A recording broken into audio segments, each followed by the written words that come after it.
जी sir. सबसे पहले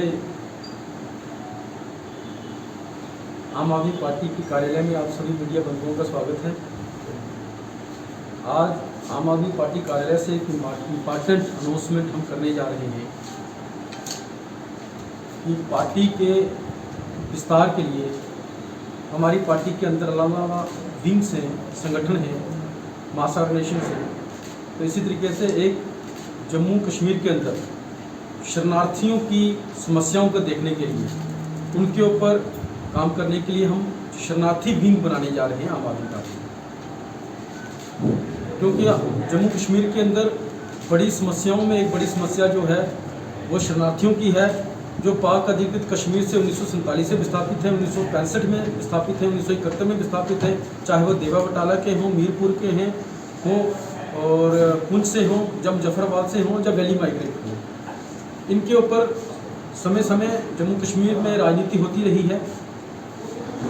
आज आम आदमी पार्टी भी इस संगठन का अनाउंसमेंट करने जा रही है। हमारे साथ retired income tax commissioner Satish Sharma ji, जिनके बारे में बताऊं कि ये एक ऐसी फैमिली से बिलोंग करते हैं जिनके पिताजी वर्ल्ड वॉर सेकंड में भी भूमिका ले चुके हैं और उनको वहाँ भी बुलेट फायर हुआ और उसके बाद निरंतर अपना ये जब पाक अधिकृत कश्मीर से मीरपुर से विस्थापित हुए और अपना जम्मू कश्मीर में अपना इन्होंने जीवन नए सिरे से शुरू किया और स्कूलिंग जम्मू से ही स्कूलिंग हुई और बड़े संघर्ष के बाद इन्होंने इनकम टैक्स विभाग ज्वाइन किया और आज इनकम टैक्स विभाग से as a commissioner income tax retire हुए हैं और इनको IRS में इंडक्ट किया गया। इनका लंबा संघर्ष रहा है, लंबा संघर्ष का जीवन रहा है और ख़ास करके इनने रिटायरमेंट के बाद बहुत सारी बुक्स भी लिखी हैं और समाज के खास करके जो विस्थापित समाज है उसके प्रति बड़े चिंतित थे, विस्थापित समाज के लिए कुछ काम करना चाहते थे और कोई प्लेटफॉर्म, अच्छा प्लेटफॉर्म चाहिए था। तो इन्होंने आम आदमी पार्टी ज्वाइन करी और इन्होंने कहा कि मैं विस्थापित समाज के लिए कुछ करना चाहता हूँ, इस विस्थापित समाज के लिए इनके जो इश्यूज़ हैं इन इश्यूज़ को हाईलाइट करना चाहता हूँ, चाहे वो राष्ट्रीय या अंतर्राष्ट्रीय प्लेटफार्म के ऊपर चाहिए था। तो इन्होंने आम आदमी पार्टी ज्वाइन करी और इन्होंने कहा कि मैं विस्थापित समाज के लिए कुछ करना चाहता हूँ, इस विस्थापित समाज के लिए इनके जो इश्यूज़ हैं इन इश्यूज़ को हाईलाइट करना चाहता हूँ, चाहे वो राष्ट्रीय या अंतर्राष्ट्रीय प्लेटफार्म के ऊपर। क्योंकि वेल वर्स्ड हैं, अच्छे राइटर हैं, अच्छी बुक्स लिखते हैं और न्यूज़पेपर में भी इनके अच्छे एडिटोरियल आते हैं। इसलिए आम आदमी पार्टी इनको एक जिम्मेवारी देती है कि शरणार्थियों के इश्यूज़ को हाईलाइट करें, जम्मू कश्मीर के जो इश्यूज़ हैं चाहे वो राष्ट्रीय स्तर पर या अंतर्राष्ट्रीय स्तर पर उन इश्यूज़ को हाईलाइट करें। तो इसलिए मैं मुबारकबाद देता हूँ आम आदमी पार्टी की तरफ से सतीश शर्मा जी को कि आज उनको हम आम आदमी पार्टी का जो शरणार्थी मोर्चा है उनका हम अध्यक्ष नियुक्त करते हैं। आप कोई प्रश्न करना चाहते हैं तो इनसे प्रश्न कर सकते हैं। मैं सबसे पहले सबको नमस्कार। मैं आभारी हूँ जम्मू प्रोविंस की जो हमारी लीडरशिप है जिनको सेट कर रहे हैं हमारे मनीष सिन्हा जी, हमारे जम्मू प्रोविंस के आप पार्टी के जो प्रेसिडेंट हैं श्री ओम प्रकाश खजूरिया जी और हमारे जो कोऑर्डिनेटर हैं विंग कमांडर सूदन साहब, और आप सबका मैं बहुत बहुत धन्यवाद करता हूँ आज के दिन। और मुझे आज के दिन जो पार्टी की तरफ से एक रिस्पॉन्सिबिलिटी सौंपी गई है वो मेरी एक चाहत थी, इसलिए मैं इनका डबल शुक्रिया अदा करता हूँ कि इन्होंने मेरे इमोशंस को और मेरी कैपेसिटी को देखते हुए मुझे ये जिम्मेदारी दी है। अगर जिम्मेवारी के बारे में बोलें तो हमारी समस्याएं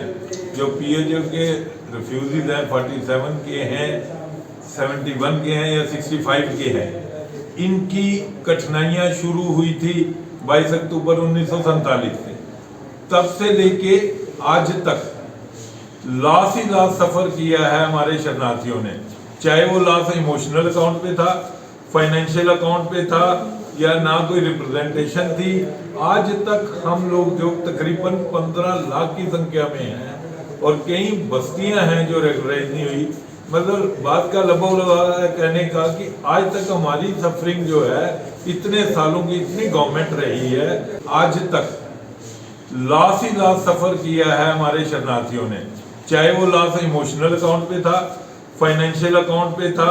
या ना कोई रिप्रेजेंटेशन थी। आज तक हम लोग जो तकरीबन 15 लाख की संख्या में हैं और कई बस्तियां हैं जो रेगुलराइज नहीं हुई, मतलब बात का लबा लगा कहने का कि आज तक हमारी सफरिंग जो है इतने सालों की इतनी गवर्नमेंट रही है, और हमारे कई साथियों ने बहुत प्रयास भी किया है, इंटरनेशनल और नेशनल लेवल पे ले जाने की बड़ी कोशिश भी की है, जिनमें से हमारे ओम प्रकाश खजूरिया जी का भी बहुत रोल है। बट दिक्कत मुझे जो मेरी समझ में आई कि हमारी भावनाओं को या हमारी रिप्रेजेंटेशंस को कोई पॉलिटिकल प्लेटफॉर्म नहीं मिला जो कि इनको प्रॉपरली एक प्रॉपर फोरम पे रिप्रेजेंट कर पाता। वही एक कारण था कि शायद हमारी आज तक इतनी मांगों में से एक भी मांग पूरी नहीं हुई। मुझे ये जिम्मेदारी दी गई है, मैं आपको आश्वासन दिलाना चाहता हूँ और अपनी लीडरशिप को ये आश्वासन दिलाना चाहता हूँ कि मैं इसमें भरपूर मेहनत करूँगा, इस सब्जेक्ट को सारा कॉम्प्रीहेंड करके सब लोगों से बात करके, और जो भी आज तक कॉरस्पॉन्डेंस हुई है उस बैटन को आगे ले जाने में एक प्रयास किया जाएगा, जिससे हमारी जो रिप्रेजेंटेशन है, चाहे वो पॉलिटिकल है, चाहे किसी किस्म की, अगर मैं गिनना शुरू करूं तो दुख ही दुख है, आज तक सुख हमें मिला ही नहीं है। तो वो प्रॉपर रिप्रेजेंटेशन एक जब प्रॉपर्टी एक हमारा जो पार्टी का, आप पार्टी का जो जिसका काम ही है मुद्दों को उठाना, अगर कर सकेंगे तो मुझे पूरी उम्मीद है कि ये